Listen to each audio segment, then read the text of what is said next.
Now that we figured out how to go ahead and create a tree diagram, it's time we talk about how to read it. To figure out how a tree diagram creates a sample space, all we do is we trace the branches. So for instance, if I go ahead and I start at my starting point here, and I trace my branch up and then up again, this gives me the option of I get a heads on my first flip and a heads on my second. Or this is the possibility of having a heads and then another heads. If I trace another branch, I can go ahead and go, well, first flip's heads, second flip is tails. This gives me the option of heads, tails. Tracing down, I get tails, heads. This gives me the option of, well, tails, heads. And the final branch here, down and down again. This gives me tails, tails. So in this way, I've constructed my sample space. I have a total of 4 options here.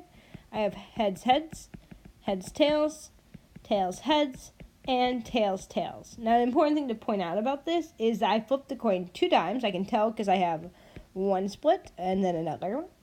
And also that getting heads or tails is equally likely. That is, all of these branches have the same likelihood of happening. So that is, the chance I get heads, heads is the same as the chance I get heads, tails, as a tails, heads, as a tails, tails. Once again, each branch equally likely because the possibilities are equally likely.